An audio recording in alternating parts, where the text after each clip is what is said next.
Salutations, crustaceans. I'm Lobster, and today we are going to be initiating our mods of the Sterling by Music Man Bongo 4-string. You might be noticing a missing volume knob. This bass is no longer working. I was trying to remove the knobs, and these things are so on there that I needed to use a keycap puller, and doing so actually broke the shaft of the pot, so now it's just going up and down, and it doesn't even work anymore, which is kind of a bummer, but hey, it's just a SUB 2-band preamp for the most part. Minus the blend control, I know. But anyways, you also might have noticed our tuners here. I've updated the tuners, 3 of them, saving the 4th for this video. And one quick correction, the Bongo originally came with clovers. However, I believe they were the shorter shaft clovers that were used on like Stingrays. So the longer shaft ones kind of look a little funny in my opinion, but hey, everyone has their own opinion on things, and that's mine. But we are replacing the tuners with these Gotoh GRL510M res-o-lites. These are really nice tuners that look like this. Very reminiscent of the Hipshot Ultralite design. They come in both elephant ear as well as a heart-shaped key, which is what we have here. And I think these look a lot better on the Bongo. So we are going to be replacing our 4th tuner, and we'll show you how to do that here today. It's very easy. You're going to need just a few tools. You're going to need like a hammer or a mallet. You're going to need a drill with a drill bit that's sized appropriately for the screw. I don't know, it's pretty easy to figure that out, but I'm not going to go over that. If you can't figure that out, maybe have someone do this for you. Oh, that's mean. I don't want to be mean to you all. You're all nice. We're going to need a tiny little screwdriver, and we're going to need a couple different types of sockets. So I'm using a 12mm to remove the bushing, and then I'm using a 19mm to tighten the tuner up at the headstock. So these tuners actually come in at 53 grams as opposed to the 88 grams of the stock tuner.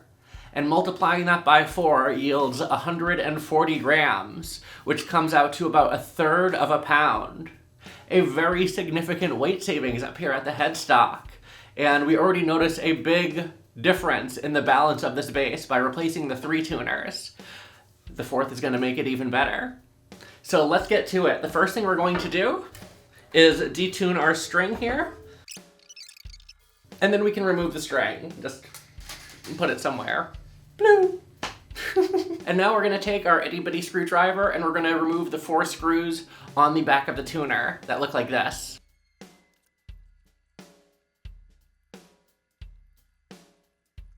Now with our tuner removed, we can remove our little bushing here. The way we're going to do that is by using a 12mm socket or anything that really fits the hole back here, and tap that with a hammer ever so slightly. Be very, very gentle. I've damaged headstocks before doing this. There are better ways of doing this, but this is pretty easy and it works. So let's begin. So again, we're going to put the little socket in the back of the tuner hole, and we're just going to tap it a bit, and it will slowly come out. And now with the bushing removed, there's no damage to the headstock. Wonderful. I'll put that over here.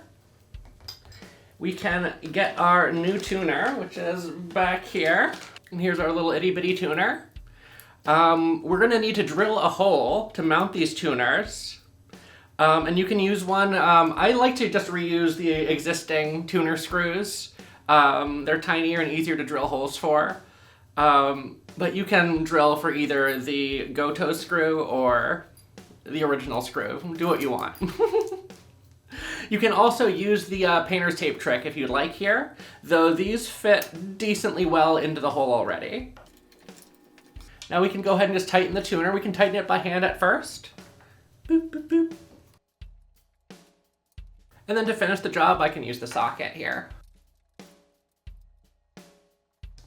Next, we'll grab our drill. This is an impact driver, but I have a drill bit here. It works, it counts. Can't tell me otherwise. And we're gonna go ahead and drill out a little hole for the screw. And that is basically it. Now we can go ahead and reinstall our string and tune it on up. and enjoy the bass, at least if it was working, but it's not, so we're also going to begin the mod series. That will be on another video. Be sure to keep an eye out for that, and let me know what you think about this little install for the Gotoh GRL510M on the Sterling by Music Man Bongo. I think aesthetically, this is a nice upgrade here. If you look at the headstock and here, looks real good. Looks like a bongo.